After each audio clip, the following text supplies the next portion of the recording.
The majority of our clients in our agency, our clients are usually the most expensive product in their category. And the reason that we do that, one, is trying to be competitive and trying to be low price is just a race to the bottom, because now your competition is just, your whole life is based on who's going to be crazier than you and lower the price. The second thing is, in the world of consumer packaged goods, I can tell you that the averages, when you look at the highest priced product, I'll use hairspray as an example. There's $18 hairspray, there's $1 hairspray. We usually find that the gaps are about 10 to 15x is the price of the lowest to the highest, but the cost of manufacturing from the lowest to the highest is only 4x. So all of a sudden, I spent 4 times more money than the cheapest one, but I have 15 times more revenue, which means now I can create a great experience, now I can create great marketing, and now I have the money to take care of my clients and to make better products. So the first thing I would say, if you want to build a product that has an ethos, I'm sure your product is not low priced. Harley Davidson is not low priced. Apple computers are not low priced. No. Teslas are not low priced. It is going after the part of the market that will appreciate it, and having a pricing strategy that allows you to do exceptional things. When you don't charge enough to do exceptional things, you're always looking at the bottom line. You all know a disruptor. Well, to introduce a disruptor, a challenger, and a world-class innovator, you need a similar kind of person. And that's why Mike Koenigs is going to introduce your next speaker. Mike created Your Next Act to help business owners and entrepreneurs create incredible offers, powerful pitch and sales systems, all with the help of AI. His AI-enhanced team. All are designed to help you increase your prices 2x to 100x. Plus, Mike helps you get even higher quality customers, even greater attention, and attract the thought leaders to your brand. Mike's the perfect man to introduce the CEO of Jekyll and Hyde Labs, Dr. Mark Young. Mike, come on out and let them see what Mike Koenigs is all about. Hey. Hey, brother. Thank you, Joel. Hi, family. How are you doing? So good to be here. All right. Well, it's been said it's impossible to know everything about everything. Therefore, it's vital to at least know a little something about everything. That's exactly what Dr. Mark Young has done. He knows about neuroscience, business economics, persuasion, human behavior, advanced tech, advertising, airplanes, motorcycles, race cars, and the media. His company, Jekyll and Hyde Labs, is one of the country's most successful advertising agencies, specifically focused on challenger and emerging brands of consumer products with sales measured in the billions. Get set to hear some amazing ideas, concepts, and solutions. Please welcome my friend, Dr. Mark Young, and your host, Joe Polish. First off, I'm super excited to be doing this with you because this guy's a smart dude. How long have we known each other? 10 years, 12 years? Something like that. Yeah, finally glad to have you. You've been here before, but just not, I've never interviewed you. Everyone can get a copy of his book, Hypnotizing, okay? It's a fantastic book. I actually wrote the Genius Network letter in July, was about Mark and hypnotizing. So I've got more questions to ask you than I will have time unless you are super succinct, which I don't need you to be because my goal is, what has not been said about you that they should hear in terms of what you have done in business and what you've helped people do? Because I want people to have a context of who you are and what you actually have helped create in the world in terms of marketing. First off, I would probably use Dan Sullivan's explanation, which is unemployable. Mm-hmm. It's true. That is probably the best explanation for me. So that's why I have a bunch of companies, because I don't play well with others, I guess, or something. But yeah, I'm unemployable. Yeah. And so talk about being a race car driver. Racing, I'll tell you what, auto racing is the perfect metaphor for business. And it's the perfect metaphor for what we do as entrepreneurs, because we go there's one winner, there's a bunch of losers, and you take all the risk, And if you smash your car, that's on you. And of course, we burn tons of fossil fuel and we burn tires and stuff and we completely destroy the planet. Mm-hmm. But it is. I think you're very happy when all that's happening too. I am absolutely thrilled. I just finished a race 3 weeks ago, and it was on Sebring, 8 hours on Saturday, 8 hours on Sunday, and we used $1,000 of gasoline each day. Really? Yes. Wow. So yes, we are not very eco-friendly people, I guess. Yeah. Well, my buddy Chuck Woolery says he's planning on putting on my headstone, he had the largest carbon footprint of any man. I'm sure you and RFK are going to get along gloriously. Yeah. No, you know, we'll go into the environmental stuff later because I have my own opinions on that. So, all right. So I've got some questions for you. So what pivotal moments in your journey bridged your neuroscience passion to advertising entrepreneurship? Because you have the most unique way of speaking to this of anyone I've ever heard. Oh, I appreciate that. First of all, I'll give you a little background, and that is I apply to a reverse version of Pareto's law. And that is, you think of Pareto's law as being 80-20, and I look at a 20-80 model. And what that is, I'll give you an example. You can learn conversational Spanish in about 10 months. It takes 10 years to learn the last 20%. But you can get to 80% relatively quickly. So my life has been built on the model of about every 18 to 36 months, I decide I want to learn an entire new skill set.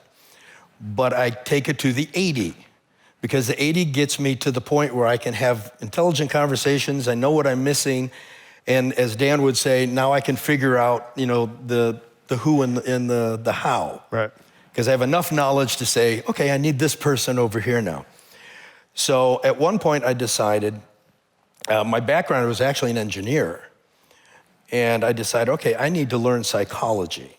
And one of the reasons I decided to learn psychology is because I actually am almost a drone and have people say I have no emotions. And I thought, well, if I learned psychology, then I could actually understand why other people have emotions. Right. So started learning that, and I started getting into things like hypnotherapy. And then what happened, Joe, is as I'm learning the hypnotherapy side, it was that little aha moment. Mm-hmm. Hypnotherapy is using words and images to cause an immediate change in human behavior. And it hit me, it's like, that's what we do in advertising. We use words and images to cause an immediate change in human behavior. So why can't we take neurolinguistics programming and neuroscience and hypnotherapy and bring it over to the ad side? And that's where the moment happened. Yeah. So what are some of the campaigns that you have done that have been educational? Because what I love is for people here from our conversation to be able to learn some elegant ideas and methods that would dramatically help them build and grow their business and also connect with people. So, in Hypnotizing, which is a fascinating book. So the question I have is, how can entrepreneurs use hypnosis principles in advertising, as you discuss in here?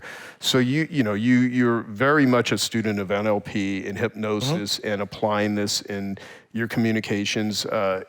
You're the smartest one I know in the CPG world of getting products into all the big stores from CVC and Walgreens to Kroger's to Target to you name it.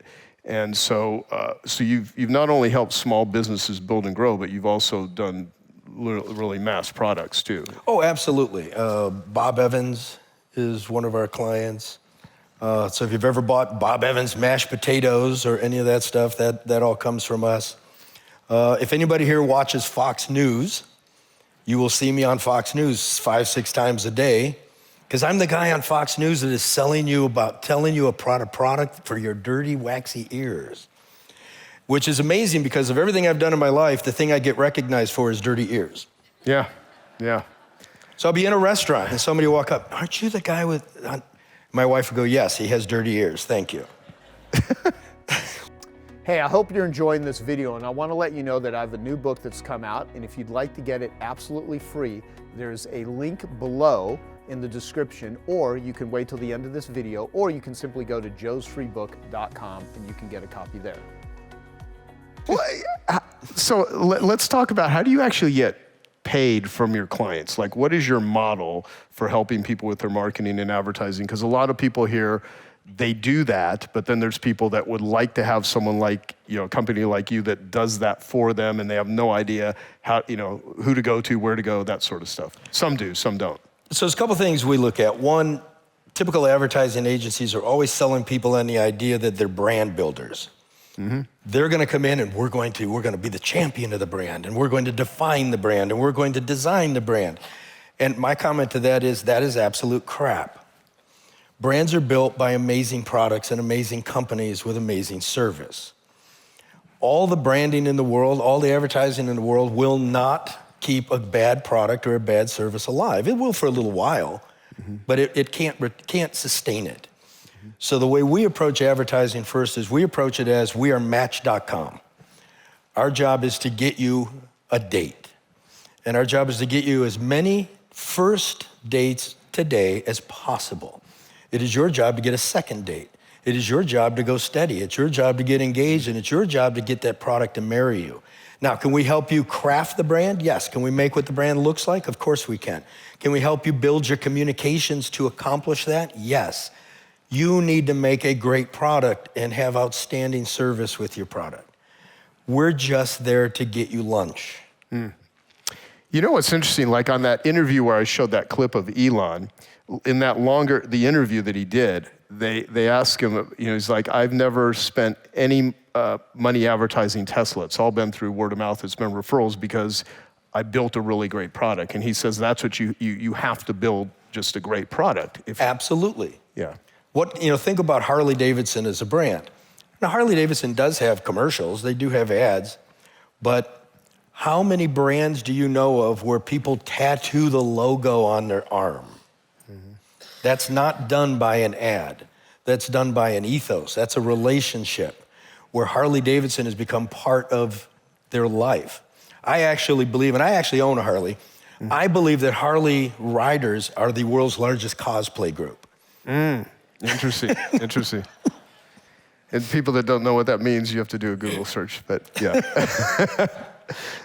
You got a good point. So what sort of brand excitement, loyalty, cultish sort of following creates where someone's tattooing the name of the company on their body?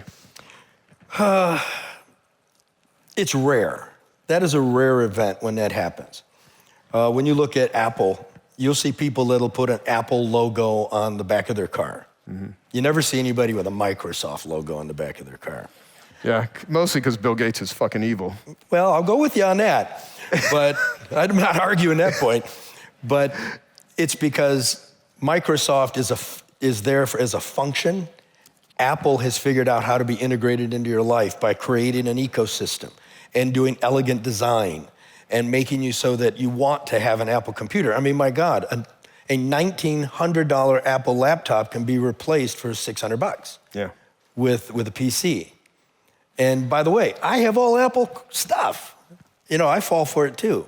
Yeah. We're all people. We all fall for this stuff. So we've got Jeffrey Hunter, who's the CEO of Storyteller Overland, which are the big Sprinter vans. If you see the big van outside, love that thing. I need that for my race team. Yeah, that's their company. They're now in their 5th year. They hit $250 million in revenue with their in their 4th year. And when I went to this Overland Expo, and this is all new for me, by the way. This is one of what's your cleater, which is, we bought a ghost town, me and Jason Campbell and Mike Leone and Ben Hootie. And what's your cleater is what's some big goal aspiration, sort of my version of what's a moonshot, something wild you want to do. And so I decided, I've never even changed a tire. And I'm like, well, okay, I want to look at this van life sort of thing. And so trying to make the decision on stuff, I meet Jeffrey Hunter there, and cool dude. And we start talking, telling him about my ghost town and everything. And I'm looking at all this stuff, and it's this whole niche and this whole world that I did not even really realize to the extent how big this is, and you know, people that are in the van life and stuff, and just outdoor overland world. And there was a Mercedes booth, but they had all the different types of Sprinter vans, you know, Revels from Winnebago and different brands and stuff, and they had storytellers, and Storyteller had, you know, their own booth and a bunch of different, you know, people that had displays spread out in this whole thing up Flagstaff, Arizona. And I talked to this guy from Mercedes, and I said, do you work for Mercedes? He's like, no, I'm a freelancer. I do videos, commercials, photography. And I said, are you familiar with all these different, you know, built out vans? And he's like, yeah. I go, which one's your favorite? He said, he's like, Storyteller. And I'm like, why? He said, well, because they're the best built of all of them. And he goes, but the community is the most tight community. They're really awesome people. And he's like, I live on the road. I've seen all of this stuff. And so that was like a great qualifier for me to a guy who knew nothing about it. But that's how they're building their whole brand through the, and then once I get one, I see a woman in the gym wearing a Storyteller shirt. And I go, do you have a Storyteller shirt? Yeah. And her name's Bridget. And she runs the Facebook group for Storyteller like worldwide. And she starts inviting me to all this stuff. And then I start meeting these Storyteller people. And it's like this new world that I didn't even, and they're super cool people, but they're doing it right. They're building a brand. And then after I did a 2-hour Zoom with Jeffrey, and I'm like, would you come to Genius Network and, do an interview? And he did, and he told it was great. And some of you were at that meeting, it was awesome. But there is a way that brands get built in community that's beyond the product. And I'd love for you to speak to that, because you're really skilled at doing that. Or helping guide that. Yeah, using that as an example. First off, let me say this. When the majority of our clients in our agency, our clients are usually the most expensive product in their category. And the reason that we do that, one, is trying to be competitive and trying to be low price is just a race to the bottom. Because now your competition is just, your whole life is based on who's going to be crazier than you and lower the price. The second thing is, in the world of consumer packaged goods, I can tell you that the averages, when you look at the highest priced product, I'll use hairspray as an example. There's $18 hairspray, there's $1 hairspray. We usually find that the gaps are about 10 to 15x is the price of the lowest to the highest. But the cost of manufacturing from the lowest to the highest is only 4x. So all of a sudden, I spent 4 times more money than the cheapest one, but I have 15 times more revenue, which means now I can create a great experience, and now I can create great marketing, and now I have the money to take care of my clients and to make better products. So the first thing I would say, if you want to build a product that has an ethos, I'm sure your product is not low priced. Harley Davidson is not low priced. Apple computers are not low priced. No. Teslas are not low priced. Right. It is going after the part of the market that will appreciate it, and having a pricing strategy that allows you to do exceptional things. When you don't charge enough to do exceptional things, you're always looking at the bottom line. I can't go refund this because we don't. That is a great quote. If you don't charge enough to do exceptional things, you're always looking at the bottom line. Right. Yeah. So I want to be in a position, whether it's my clients or our own companies, that when we need to try to make a client feel good, when we need to make a client have an exceptional experience, we don't have to worry about, can we afford to do this? No, just go do that. Okay, so let's go back to my question about hypnosis principles. How do you do the communication in a way that deeper connects the person with the messaging? Well, let me give you an example. I'm going to use a couple of visuals. One of the visuals is, I want you to picture a grape. And this grape is resting on a dime. And that grape and dime are resting on a beach ball. So you can see how off size that is. That grape represents conscious awareness. And that conscious awareness is 7 bits of information per second, plus or minus 2. This is not my opinion. This is scientific research. This is the reason telephone numbers are 7 digits. And at one point, France tried to create an 8-digit phone number, and the people nearly rebelled. when they tried to do it. This is where the human brain operates. That dime, that represents critical faculty. The beach ball represents the unconscious mind. That unconscious mind can process 10,000 pieces of information per second. So I'm gonna give you a quick example. You're driving to work, and you drive to work, you've driven this path many, many times, and you're driving down the freeway. Tell me what your brain's doing. Your brain is thinking about the next meeting, the first meeting you have at the office. Who are you gonna meet with? I've got a lunch to do today. I've gotta be out of the office by 5 because my wife and I are gonna go someplace. None of your thinking is about driving the car. Who's driving the car? Your unconscious mind is driving the car.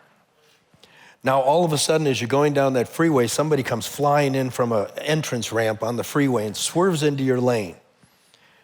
You, in a heartbeat, in milliseconds, look in both mirrors, find an opening, move the car over, get out of the way, save yourself from the accident, and then your conscious mind says, what was that idiot thinking? Mm-hmm. As marketers, we keep trying to talk to the conscious mind. We keep trying to create advertising that speaks to those 7 digits per second brain because we think, as marketers, we think that's what people want to hear about. We think they want to hear that my product is 62% more effective, or my product comes with a 5-year guarantee, or whatever these things are. But that's not who buys things. Who buys things is the unconscious mind. Here's another example. You still drive your Tesla? Yeah. It's a $110,000 car. Mm-hmm. A $22,000 Chevy Spark would take you to work just as well, wouldn't it? Yes. It would get you there at the exact same time with no problem. Why did you buy a $110,000 car instead of a $22,000 car? Because my low self-esteem and need for acknowledgement and validation and status required me to have a cooler car. And we should applaud his honesty. That's the reality. The reason there's a Rolls Royce or a McLaren or a Tesla is because people buy things based on how they feel it, how it impacts their life, how they feel about it. And think about, I'm gonna give you an example of somebody walking into a Chevy dealer. You walk into a Chevy dealer and there's a Corvette on the showroom, but you really came in to buy an SUV. But you look at the Corvette and it's like, this is so cool. And I would look so good in this thing. And it would feel so fast. And you get behind the wheel and you feel the leather on the steering wheel and you're like, this is so nice. And then the salesman comes up and what does he do? Well, he decides, I'm going to feed the grape just enough information to let the beach ball make a decision. And he says, Joe, you look fabulous behind that Corvette, man. You should see how you look in this thing. And this car will go from 0 to 60 in 2.8 seconds. You ever done that? Have you had that experience? And then he tells Joe, do you know the Corvettes have the highest resale value of any American car? So do you know that you could buy this Corvette and drive this car for the next 2 years, and you'll sell this car and actually spend less money driving this car than you will that Chevy Tahoe? Now, Joe can all of a sudden say, I need to buy a Corvette because that makes me a smart consumer. He's not buying it because he's a smart consumer. He's using information to rationalize his beach ball. I'm giving him the information he needs so, in this case, he can go home, the guy can go home and tell his wife, she's like, why did we just get a Corvette? Honey, I did this to save money. And let me tell you why. I talked to the salesman and he told me, this thing's gonna have such a great resale, we're gonna drive this for nothing. Yeah. That's how we have to approach our marketing. We have to figure out how to get to that unconscious mind. That conscious mind, I want you to think of that as a spam filter. So I'm gonna jump into hypnosis for a moment. In hypnosis, if I was going to hypnotize a patient, what I do is I get the conscious mind to shut down. I just throw it offline, and I can talk to the unconscious mind. When I'm speaking to your unconscious mind, understand your unconscious mind always wants to do what's best for you. But your conscious mind is literal. So if I put someone in a hypnotic state, I can quickly tell how hypnotized they are because I would say, can you tell me your name? Now, normally if I said, can you tell me your name? You'd say, yeah, my name's Joe Polish. If you're in a hypnotized state, I would say, can you tell me your name? And you would say, yes. Because your conscious mind is literal. Your conscious mind says, well, yeah, I know my name. It's not going to interpret what I'm asking. It's going to answer exactly what I'm asking. So oftentimes we create these ad messages where we create these convoluted messages, and we're asking people to pick up the nuance. We're asking them to understand what we're trying to tell them. We need to not do that because people aren't paying attention to advertising. Advertising is an interruption into my day. I'm not waiting for your new 30-second commercial to come out this week. So you need to talk, you need to get that spam filter offline, talk in literal terms, tell me what you want me to do, and give it to me as a direct command. You can actually give commands. Have any of you ever seen a stage hypnosis show? We all get trained the same way. I know how to do them. Every one of them is exactly the same. You call 15 people out of the audience, you line them up in a little horseshoe, and you do something called suggestibility testing. And what we'll do is I'll tell somebody, put your hands together right now, but now lock your fingers together, push your arms out as hard as you can. Now, no matter how hard you try, keep trying, but no matter how hard you try, you can't pull your hands apart together. And they won't be able to pull their hands apart. Now, out of the 15 people I get up there, 5 of them will pull their hands together, and you'll see that somebody on stage will say, thank you for participating, go ahead and sit down, and we'll keep the people that can't. Now, why can't they pull their hands together? Because I get them in such a state where I keep saying, keep trying, keep trying. Try is a mental word. Try is an escape word. So as an example, if I was to call you up and say, Joe, I'm moving Saturday, and I'm gonna move my 8,000 square foot house, I'm gonna do it myself. I wonder if you come over and help me. And you're going to say, I would rather take a beating than help somebody move furniture. Which personally, I would rather get in a ring with Mike Tyson than move furniture. So what does your brain do? Your brain's gonna say, geez, Mark, I've promised to take the kids someplace and I've got this party that my wife wants. If I can find some time in the day, I promise I'm gonna try to get by and help you. Try is how your brain says, I don't have to. Now, what do people do in their advertising? Try new product X today. And your unconscious mind is literally saying, or not, because I don't have to, because I can get out of this, because that's what we do. And this is why they can't pull their hands apart, because I'm yelling at them, try it, keep trying. And that's what panics them, so they can't pull their hands apart. So we have to deal with people literally. We have to tell them what we want. So we wouldn't say, try product X. We would do something like, get product X now at. Literally give them a command. And if you ever paying attention to commercials or radio spots we do, we literally change the cadence in the voice. So as an example, we might be talking in a very soft cadence about a product, and then when we get to that part of the audio where it says to go get it, it'll say, product X will do this, but it'll get product X now at CVS. That the voice will drop and it will become commanding, and then the voice will come back up. It'll get sing-song after that and soften up because we're throwing that grape offline and we're telling the people what to do. Again, like in hypnotherapy, what we do in hypnotherapy is we take that line off, we talk to the conscious mind, and we tell the conscious mind what it needs to do. Yeah. So we say, look, you have this fear of spiders. We're gonna talk about your fear of spiders. And right now, I want you to imagine that you're sitting in a chair. And on the arm of the chair right now is a spider. And you're looking at the spider and you see the spider is harmless and the spider is not doing anything. And you even reach over and you touch the spider and you realize, wow, spiders actually won't really hurt me. Your conscious mind is then taking that information saying, oh yeah, okay, I guess that wasn't so bad. And now we're gonna bring you out and you won't have your fear of spiders. How do we do that in our advertising? And there are different cadences we can create. We can do, as an example, we do things like feel, felt, found. If any of you have ever seen the commercial on Fox News that I do, It starts out with, it's about earwax. And the commercial starts out with, have you tried all kinds of products for earwax and been disappointed? Feel. Yes, I feel like that guy. So we have an ethos. Yeah, he's just like me. Now, by the way, if you don't have a problem with earwax, I don't care, tune out. I don't need your attention. I'm not ever going to try to sell you something you don't need. So the reason I'm saying in that particular spot, have you tried other products for earwax and failed? Because I want people to raise their hand and say, yeah, I have a problem with earwax. Yes, I've tried products. He's just like me. What is the next thing that we say in that ad? Me too. Simple, that comment, me too. Feel, felt. Felt is, wow, this guy, not only does he have the same problem as me, he just validated who I am.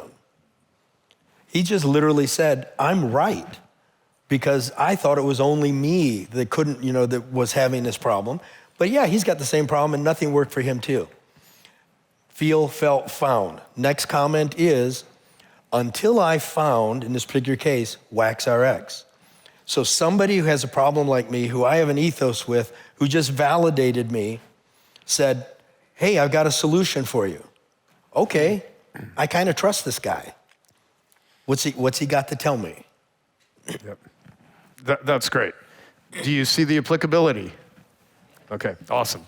So just like you just shared, what are some things, if you only had like 2 minutes to rattle off, we got more than 2 minutes, but if you only had 2 minutes to rattle off, here's something you could do that would make a profound improvement in your marketing and advertising and how you spend money, what would it be? As far as a technique? Yeah. The word because. Because, okay. The word because, you can make a lot of money on the word because. And I'm going to tell you how to do it. There's a researcher from years ago, her name was Dr. Ellen Langer, and Dr. Ellen Langer was amazing. And she did just amazing experiments. Well, one of her experiments was to find out how people's brain worked when it came to getting people to do things they didn't want to do. So she hired actors to go to university bookstores. For those young people, this won't make sense to you, but for us older people, we used to go to the college bookstore and stand in line at the copy machine to make copies of stuff. So there would be 100 people standing in front at the copy machine. And she sent these actors in, and she asked them to go in and cut in line, to ask people to cut in line. So they first just went up and said, do you mind if I cut in line? And about 20%, 15, 20% of people actually would let them do that. Then they went to, do you mind if I would cut in line because I've got a class in 20 minutes and I'm going to miss my class? Like 80+% people would let the person cut in line. So then she said, well, what happens if the excuse gets dumber? So they started making the excuse worse and worse and worse. They finally got down to, do you mind if I cut in line? Because I don't like lines. Guess what? 80% of people still let them cut in line. And here's the reason. The reason, this is how your brain works. Your brain is always looking for the other shoe to fall. So and I proved this to my wife, by the way. I was telling her this, and I'm like, I'm gonna give you a demonstration. I went up to my daughter's room. My daughter's room was a mess. And I said, Andy, you need to clean your room tonight because we're going to go out to dinner tomorrow. We go out to dinner all the time. And then she cleaned her room, and my wife's like, son of a bitch. How did you get her to do that? It's the because statement. Our brains crave reason. We want to know there's a reason for something. So when I say, get product X because, here's what happens. Your brain goes, okay, here it is. And the first statement I said that was get product X passes to the unconscious mind as a command statement. I literally just told you, go buy this. And you let that in. That got past your spam filter because you're so busy doing this, waiting for because. You can literally build these bridges like that. That's great. I mean, so what other forms of techniques or manipulations do you have for influencing family members, children, team members, all that are really sneaky and clever? And I'm saying this jokingly, of course. I'll tell you one very quick though. I was at breakfast with my niece, and she had a little boy, and he's playing with a car on the table, and she keeps telling him, "Stop throwing your car on the floor." And he would look at her and smile, and he would throw the car on the floor. And I'm looking at him like, "Do you realize you're telling him to put the car on the floor?" And she goes, "No, I'm not. I told him not to." I said, "Okay, understand. He's 1.5 years old. He's 1.5 years old. His brain is literal, which your brain is literal too, unconsciously. When you tell somebody, don't throw your car on the floor, car has a visual image. Floor has a visual image. Don't is an abstract. Abstracts don't have visual images. So all the kid's hearing is car, floor, car, floor. So I picked up the car. I said, "AJ, keep your car on the table." And then for the rest of the meal, he sat there doing this with the car on the table. And then my niece looked at him, she's like, "So I'm the problem." I'm like, "Yeah, in this particular case you are." Keep your advertising literal like that. Don't use abstracts, use concretes, because our brains think in pictures. That sort of explains, which I think is it's clever, but it's also evil. There's a couple of evil advertising slogans. One is drink responsibly, okay, which is the command, because they're commanding you to drink, right? Drink responsibly. What they hear is drink, okay? And I don't know what the stats are now since post-pandemic, but before the pandemic, which dramatically increased smoking, drinking, everything. It made more people are dying and have died from the health challenges than have died from quote-unquote COVID and whatnot. So I think it was like 80 to 90% of alcohol consumed was from like 10% of drinkers. So, the alcohol industry wants people to drink. And then what happens in Vegas stays in Vegas, except It's a friend of mine that made that slogan. STDs. Really? He's a bad person. Is he going to burn in hell? No, actually, he's a really good guy. Is he? So he came up with that. Yeah, it's R&R agency. That's actually. I want to talk to this dude. I can introduce you to him. I would literally. like to. Yeah, that would make one hell of an interesting conversation. But like you think of it, what happens in Vegas stays in Vegas, right? Except debt, except lots of things, right? But what you're doing though is you are like drink responsibly. I mean, it's what you're saying. You're embedding these sort of commands, and I think most people completely overlook the significance of how you. Oh, it's brilliant. Look, think of the phrase, "You deserve a break today." You, that's my favorite topic, right? Deserve, you're recognizing that I'm special. A break, damn it, I do deserve a break. Today, right now. Talk about a call to action. I mean, how perfect is that phrase? Yeah. Totally. The other thing that they always try to get people to do, I'll give you an experiment here. Go drive down the highway and look at billboards. If you see any billboard that has more than 7 words on it, I guarantee you that they just took money and set it on fire. And the reason is because, remember those 7 bits of information in your conscious mind? Guess what? Your brain can only read 7 words as a phrase.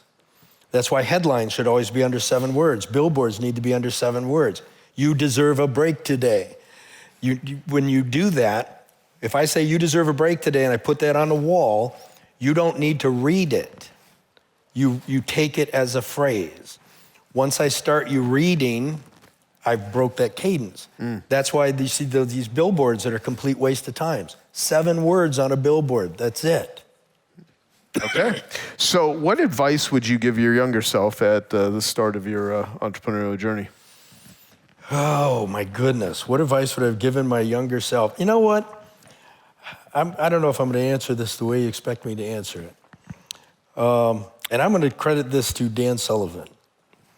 Dan Sullivan taught me to learn to fall in love with my past. And literally said, he said, and it grabbed me when he said that. If you don't embrace your past, then it's going to interfere with your future. Yeah. And I don't know that I'd give myself any different advice, because everything that went right and wrong in my life got me to where I'm at. And probably the best lessons I've ever had was the stuff that went wrong. Yeah, yeah. I would agree with that. And I think, having been in coach since 1997, I think it really helped me reframe the value of the past as being, raw material for doing something with it. I also don't buy into the no regret comment when people are like, I have no regrets. Everybody has regrets. And, of course. And I think when people say no regrets, they're lying to themselves, because it's hard to, and I say this, there's a very interesting book that I'm halfway through with called The Power of Regrets. And it validates that as the no regret thing is not really accurate. However, the past comment, everything. There's a line in 12 Steps, which is, you will never regret the past or wish to shut the door on it. You will find a new happiness and a new freedom. It goes on, financial insecurity will leave you in the benefits of recovery. And when I first started going to 12-step groups years ago, there would be people that, I'm so thankful and so grateful for my addiction, and that, and I would be like, what the fuck are you talking about? This is horrible. I mean, like, I hate this. I hate this crate. And, now I look back and see how valuable that all was. So oftentimes it doesn't seem to make sense when you're going through, Dan talks about nothing feels good in the middle. When you're in the middle of a bad situation, it feels terrible, but it's most people here, their businesses, their greatest progress all came from these adversities. My entire career changed and my fortunes changed when I came to one particular moment. And that moment was when I realized that everything that went wrong was my fault. And even if somebody else cheated me out of money, I opened the door to them. I let them in. I made the decision. When I really came to the conclusion that everything is my fault, it then let me know that, well, if everything that goes wrong is my fault, then everything that goes right can be my fault too. Yeah. And that's the moment where my entire career changed and everything worked after that. That's good. I like that. So you scaled your business, you've grown it. What advice would you give? This will be my last question. What advice would you give on just what to do to maximize making money in a way that you're really aligned with? Because a lot of people will trade an enormous amount of pain just to try to build a business that doesn't really work for them. But you have a lot of fun. You have a world record race car driving. You're very opinionated, which is great, because if you want to listen to his podcast, it's pretty hysterical. I've been on a couple of times. And what advice would you give with building and growing a profitable, awesome business? The first thing I look at is if somebody comes to me, a new client comes in and they come in and we've got this idea. If they're passionate about the idea because I want to solve eczema for people. My daughter had eczema and I've spent the past 3 years coming up with a new treatment and I've done this and it so works. That's the passion I'm looking for. When someone comes and contacts us and says, we've found a niche in the market and we think that there's an opening for an eczema product, so we're gonna hire a bunch of people to make an eczema product, we're gonna raise this money and we're gonna sell this out in 5 years, those are the people that I try to walk away from, because they're not there for the passion to solve a problem. I like it when people say, I have a problem, or as Dan says, I have a secret, and I have a secret that I know how to do something better than anybody else. And I'm gonna throw everything I have behind that secret. I always liken it to people to being on a rope bridge. And as you make your first step on the rope bridge, you set the rope on fire, and then you better run to the other side before the rope burns through. That's how I think people should go at business, but you don't do it because it's just the money. Right. If it's just the money, that's not what, you shouldn't be here. The other advice that I would give everybody is surround yourself with competent people. Get in a genius network. Get into strategic coach.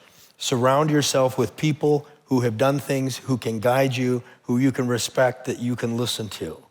Because as entrepreneurs, we spend all of our time doing things that people say we can't do. And after a while, we start to think we're all geniuses because everybody told me I couldn't do this and I'm doing it, so why should I listen to anybody else at this point? we do need to listen to other people. And you need to find those right people.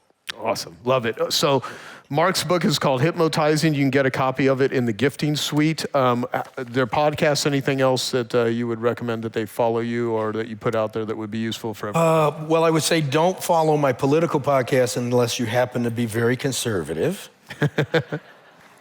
So I would say, yes, skip over that. If you're not, if Newt Gingrich or Donald Trump as a guest insults you, you should probably avoid it. We do have another podcast called CPG Insiders, which if you are in the consumer packaged goods, that's actually a great podcast for people to listen to, and it really helps a lot of people. Yeah, and no, it really is great. It's really valuable, and you share awesome stuff. So thank you, sir. This is awesome. You. Mark Young, everyone. Appreciate it. Thank you. Thank you, sir. Appreciate it.